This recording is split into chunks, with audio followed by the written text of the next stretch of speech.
Hello বন্ধুরা, good morning. কেমন আছো তোমরা সবাই? আশা করছি তোমরা সবাই ভালো আছো। আমরাও কিন্তু বেশ ভালো আছি। এখন বাজে সকাল ওই 9টার মতন। তো সকালে যখন উঠেছিলাম তখন বেজেছিল সকাল 7টা। তো সমস্ত বাসি কাজ টাজ কমপ্লিট করে সব কিছু কাজ করে চাটা খেয়ে তো এখন চলে আসলাম রান্নাঘরে। আর ওর বাবা চাটা খেয়ে কিন্তু চলে গেছে। আর আমি ভাতটাও কিন্তু বসিয়ে দিলাম। আর ভাতটা হয়েও গেল। আর চাল ধোয়া জলটা না গাছের গোড়াতে দিয়ে আসলাম।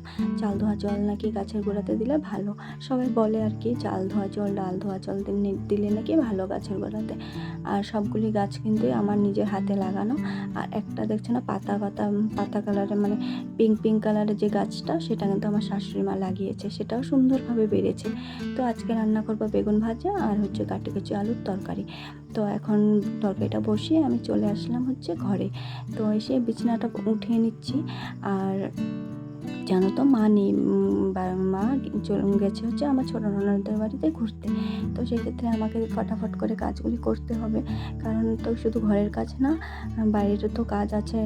ঠাকুর দেওয়া আছে। ঠাকুর 12টার আগে ঠাকুরটা না দিলে ভালো লাগে না। সেই জন্য 12টার আগে চেষ্টা করছি যে পুজোটা আমি দিয়ে দেওয়ার জন্য। আর তার আগে তো বাবাকে খেতে দিতে লাগবে। বাবা 11টার মধ্যে খেয়ে নেয়, যেহেতু অসুস্থ মানুষ, সেই জন্য। আর বন্ধুরা দেখছেন একটা মানি প্ল্যান্ট গাছ, সেই গাছটা না আমার শাশুড়ি মা আমাকে এনে দিয়েছে। জানো তো,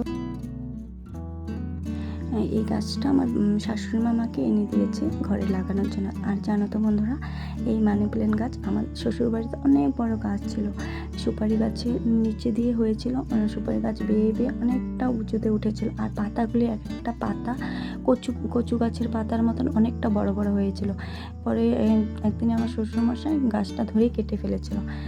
অনেকটা জঙ্গল হয়ে যায়। আর পাহাড়ি এলাকাতে জানোই তো, সাপ টাপের অনেকটাই ভয় থাকে, সেই জন্যই আর কি কেটে দিয়েছিল।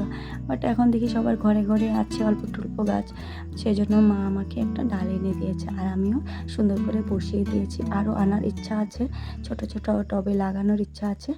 দেখো, তোমাদের সাথে কথা বলতে বলতে কিন্তু অনেকটাই কাজ আমি এগিয়ে নিয়েছি। আজকে তেমন কিছু আমি ডাস্টিং করব না, হালকা পাতলা করে ঘরটা গুছিয়ে নেব আর কি। মানে মুছামুছি, যে ডাস্টিং কিছুই করব না, খালি ঘরটা গুছিয়ে ঝাড় দিয়ে মুছে নেব। আর এই যে এখন আমি এই জায়গাটা পরিষ্কার করতে চলে আসলাম। আর এই ফুলদানিটা দেখছো না কি সুন্দর না?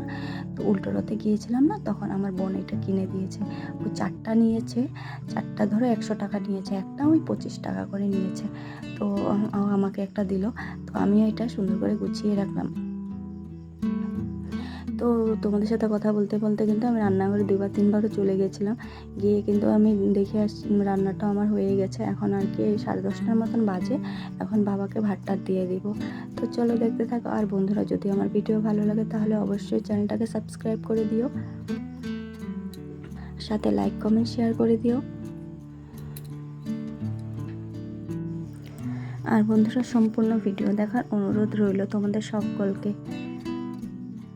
তো দেখো, আমার এই যে জায়গাগুলি মুছামুছি করে নিচ্ছে। আর দুই সাইডে 2টা জানলা আছে বলে প্রচুর ধুলা আসে আমার ঘরের মধ্যে। আর গাছও আছে আমার ঘর, এই যে দেওয়ালটার পিছে দিয়ে জঙ্গলও আছে, সেই জন্য আর কি প্রচুর ধুলাবালি অনেকটাই আসে। আর এখন কিন্তু আমার এই যে ঘর গুছানোটা কমপ্লিট হয়ে গেল। এখন চলে যাব রান্নাঘরে বাবাকে ভাত দিতে। তো ওই যে বাবার জন্য ভাতটা বেড়ে নিয়ে আসলাম। তো এখন বাবাকে ভাতটা দিয়ে দেবো। তো ওই যে এখন ওই 11টার মতনই, 11টা 10 হয়েছে নাকি, এই যে 11টাই বাজে। তো এই যে এখন বাবাকে খেতে দিয়ে দিলাম। আর আমরাও কিন্তু আমি আর ছেলে একটু করে ভাত খেয়ে নিয়েছি। আর এখন চলে আসলাম কাপড়গুলি গোছাতে। এগুলি না কালকের কাপড়, মানে কালকে ওই বেলা করে কাপড় ধুয়েছিলাম, শুকায়নি। তা সকালবেলা দেখেছি একটু রোদ্র উঠেছে, তো কাপড়গুলো আমি বের করে রোদে দিয়েছিলাম। আর এখন সুন্দরভাবে শুকিয়ে গেছে।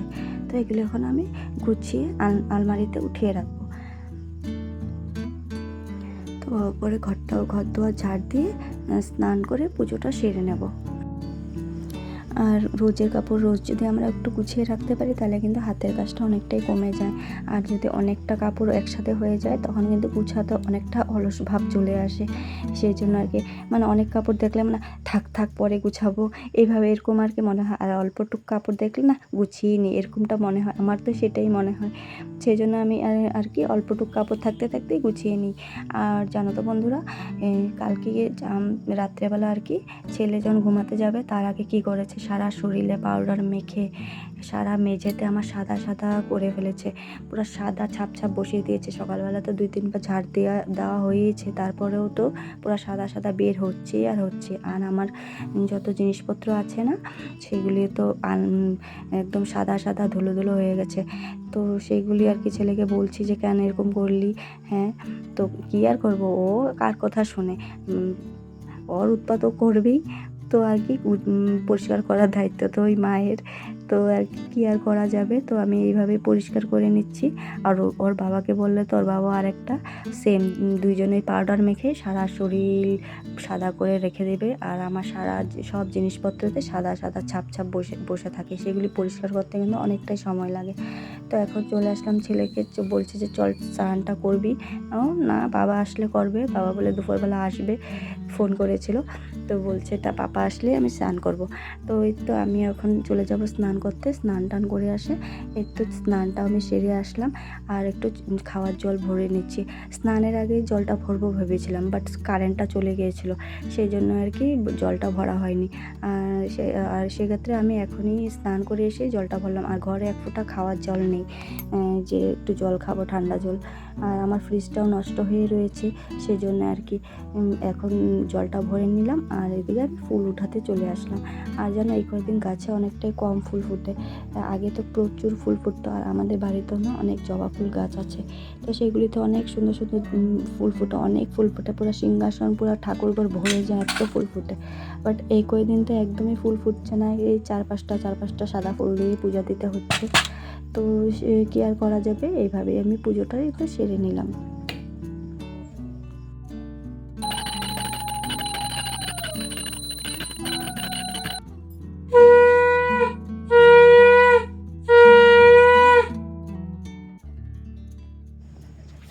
তো বন্ধুরা, আমার কিন্তু পূজা দেওয়া পুরোটাই কমপ্লিট হয়ে গেল। আর এখন আমি চলে আসলাম বাইরে তুলসী মাকে জল দিতে। আর পরে ঠাকুর কাপড়গুলিও আমি কিন্তু ধুয়ে মেলে দেবো। আর পরে এখন পুজো টুজো দিয়ে গিয়ে আগে ছেলেকে একটু স্নানটা করিয়ে দেবো। আর বাবা আসবে বলেছিল দুপুরে, বাট এখনও তো আসলো না। ওর বাবার জন্য কত টাইম আর অপেক্ষা করবে, সেই জন্য ছেলেকে তাড়াতাড়ি করে স্নানটা করিয়ে দেবো। বেলা করে স্নান করানো কিন্তু একদমই ভালো না, সেই জন্য আর কি ওকে স্নান টান করে আগে ঘুমটা পাড়িয়ে দেবো। পরে চলে যাব রান্নাঘরে, কিছু একটা বানাবো। মানে সকালে তরকারি টরকারিটা রয়েছে, তো ওইগুলি পরে দুপুরবেলা তো আর এগুলি দিয়ে খেতে ভালো লাগে না, দুপুরে কিছু একটা না বানালে ভালোই লাগে না। তো কালকে না তোমাদের দাদা শীতল শুটকি এনেছিল, সেটারে ভাবছি একটু বড়া বানাবো। তো কুমড়ো পাতা দিয়ে শীতল শুটকির বড়া বানাবো। তো এই তো দেখো, আমি শীতল শুটকি বড়ার জন্য পুরোটাই সব কিছু রেডি করে নিয়েছি। সে যে শুটকিটা ধুয়ে নিয়েছি, আর এই যে মশলাটাও কিন্তু রেডি করে নিয়েছি। আর এইদিকে দেখো আমার চাটনিটাও কিন্তু হয়ে গেল। আর এই যে বেসনটা গুলিয়ে রেখেছি। আর পাতাগুলি কিন্তু লবণ দিয়ে কচলি করছে, সুন্দর করে ধুয়ে একটা গামলার উপরে সাজিয়ে রেখেছি। আর এখন যে পাতাগুলির ভিতরে চাটনিটা ভরে এভাবে র্যাপ করে নিয়েছি। আর এখন বেসনের ভিতরে ডুবিয়ে আমি কিন্তু ভেজে নেব। আর এরকম বড়া দিয়ে ভাত খেতে কিন্তু অনেকটা ভালো লাগে, আর অনেকটা টেস্টি লাগে। আর একটু চাটনিটা যদি একটু ঝাল ঝাল করে বানানো যায় না, বেশি ভালো লাগে। আর আমি একটু ঝাল একটু বেশি পছন্দ করি, সেই জন্য আর কি। তো দেখো, দিয়ে দিলাম। তো আমার কিন্তু হয়েই গেছে বড়াটা। এই দেখো, পুরো একদম লাল লাল করে ভেজে খেয়ে নেবো। আর ওর বাবাও কিন্তু এদিকে চলে এসেছে।